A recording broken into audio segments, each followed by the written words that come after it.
Сәлем достар, бүгін біз сіздермен хит болып жатқан көп адамдардың сұрауы бойынша құрғақ кеспе дайындайтын боламыз. Ең бірінші ұнымызды алып, шым-шым тұзымызды салып, бір тал жұмыртқамызды жарып аламыз да, соусымызды жаймен құйып отырып, қатты қамыр илейтін боламыз. Қамырымыз қатты болса езілмейтін болады. Қамырымызды кішкене бетін жауып қойып қоямыз. Тағы да 5 минуттан кейін алып, қамырымызды иі қанғанша тағы да бір илеп, салафанға салып қойып қоясыздар.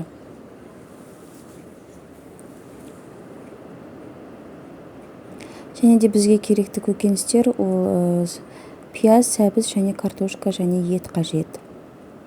Етімізді дәл осы видеодағындай екі бөлікке бөліп, 4 бұрышты қылып барлығын турап аласыздар.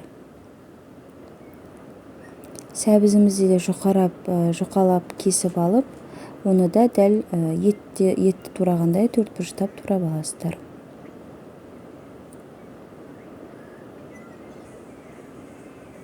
Пиязымызды ұсақтап 4 бұрыштап турап аламыз. Картошкамызды енді кішкене үлкенірек қылып кесіп аласыздар, себебі езіліп кетпеу керек. Етіміз бен пиязымызды қуырып аламыз 5 минуттай. Одан кейін томатымызды салып, араластырып, дәміне қарай қалағандарыңызша тұз саласыздар.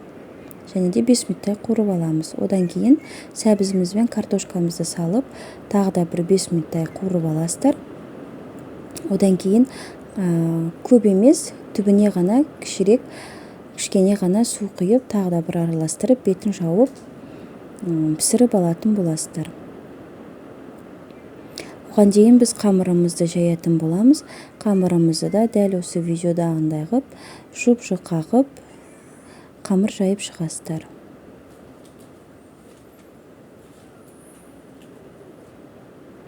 Қамырымыз өте жұқа болғаны жақсы болады.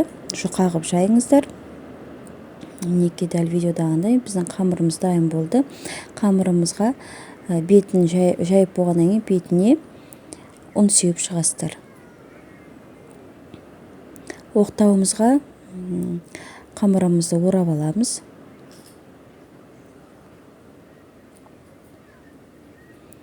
Және теңдей ортасынан екі бөлікке бөліп аласыздар.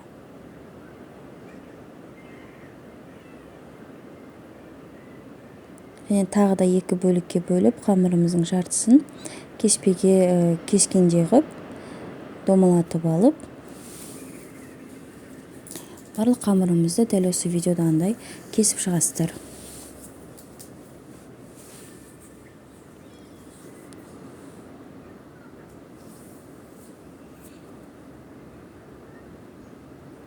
Мінекей достар, біздің қамырымыз шашырап тұр. Ешқандай да жабысқан жоқ.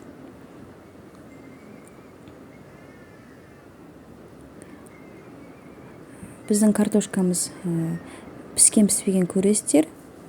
Картошкамыз піскеннен кейін бетіне осылай қамырымыздың барлығын орналастырып шығамыз.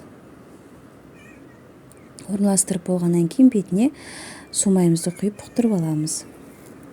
Мінекей достар, біздің құрғақ кеспеміз дайын болды. Өте оңай жасалады. Міндетті түрде жасап көріңіздер. Ұнаса лайк, комментарий жазыңыздар. Және де маған тіркеліп, қоңырауша белгісін басуды ұмытпаңыздар. Әлі талай рецепттермен бөлісетін боламын.